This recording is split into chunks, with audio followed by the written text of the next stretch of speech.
दोस्तों, इंग्लिश की एक टर्म है स्लेव माइंडसेट। इस टर्म का शिकार इंसान खुद इरादी से यानी सेल्फ डिटर्मिनेशन से महरूम होता है, बेबस महसूस करता है, पावरलेस महसूस करता है, अपनी खुद मुख्तारी का इस्तेमाल किए बगैर, किसी भी चीज पर सवाल किए बगैर रजाकाराना तौर पर अरबाबे इख्तियार के आगे झुक जाता है। इस तरह के लोग सबमिसिव एटीट्यूड यानी ताबेदारी वाला अंदाज या पैसिव एटीट्यूड यानी साकिन रवैया या गैर फाल रवैया इख्तियार कर लेते हैं। ये नतीजा होता है सिस्टमैटिक ऑपरेशन का यानी जुल्म के निजाम का या कल्चरल कंडीशनिंग का। आज हम पाकिस्तानी भी इसी चीज का शिकार हैं। हमें लगता है कि हमारे एक वोट से कुछ नहीं बदल सकता। हम पाकिस्तानी हमेशा एंड रिजल्ट के बारे में सोचते हैं, नतीजे के बारे में सोचते हैं, जबकि हम ये भूल जाते हैं कि अल्लाह ने हमारे हाथ में नतीजा नहीं सिर्फ कोशिश रखी है। सूरह नजम की आयत 39 और 40 यानी 39 और 40 में अल्लाह कहता है, और ये कि इंसान के लिए वही है जिसकी उसने कोशिश की और ये कि उसकी कोशिश उसे दिखाई जाएगी। अब थोड़ी सी बात कर लेते हैं इंजीनियरिंग की। दोस्तों, पाकिस्तान ने अपने सियासी सफर में इक्तदार का खेल और ताकत के बल पर बदलते हालात देखे हैं। पाकिस्तान के इंतखाबात में धांधली और इंजीनियरिंग के इल्जामात नए नहीं हैं। लगता है कि इस मुल्क ने मुख्तलिफ किरदारों के साथ अक्सर वही खेल देखा है। पाकिस्तान इस सियासी ताकत के खेल से शदीद तौर पर मुतासिर हुआ है। पिछले 2 सालों में सियासी उलटफेर देखे गए हैं जो अक्सर फौजी इस्टेब्लिशमेंट की सियासी माहौल को इंजीनियरिंग करने की कोशिशों से जोड़े जाते हैं।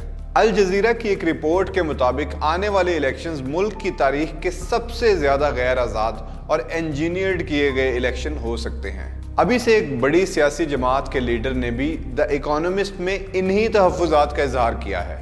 दोस्तों, ये जिसको हम इंजीनियरिंग कहते हैं या धांधली कहते हैं, ये 2-4% या 5% पर तो मुमकिन हो सकती है, लेकिन अगर अवाम का सैलाब निकले और फैसला सुना दे तो दुनिया की कोई भी ताकत इस सैलाब को नहीं रोक सकती, और तारीख भी इसी चीज़ की गवाही देती है। आप इनकलाब फ्रांस को देख लें या इनकलाब ईरान या हाल ही में होने वाले तुर्की के वाक़यात। अवाम अगर फैसला भरपूर अंदाज से सुना दे तो अरबाब इख्तियार के लिए उन्हें नज़रअंदाज करना मुश्किल हो जाता है, और यहाँ आपका जवाब और आपका फैसला हो सकता है आपके वोटर टर्नआउट से। वोटर टर्नआउट का सादा लफ्ज़ों में मतलब ये कि कितने लोग निकले और कितने लोगों ने वोट डाले।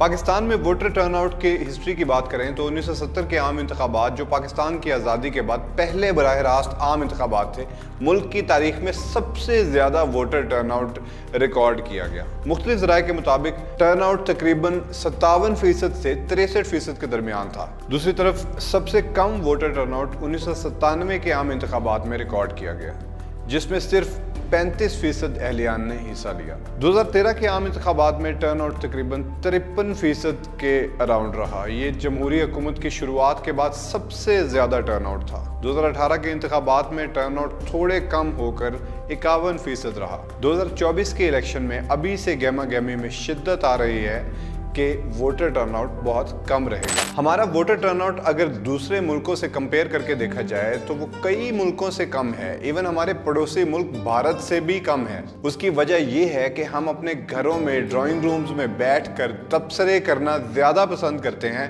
बनिस्बत इसके कि निकल कर वोट डालें और अपनी किस्मत को बदल दें। दोस्तों, ये सिस्टम जिसको हम जमहूरियत कहते हैं, इसकी बिल्डिंग का सबसे बुनियादी जुज आपका वोट है, लेकिन सिस्टमैटिक तरीके से आपको ब्रेन वॉश किया गया है और ये बताया गया है कि आपके वोट की कोई ताकत नहीं। वोट देकर ये सोच लेना भी गलत होगा कि अगले 1-2 साल में सब कुछ ठीक हो जाएगा, बल्कि ये एक ऐसा अमल है जिसे हमें अपनी जिंदगी का मामूल बनाना पड़ेगा।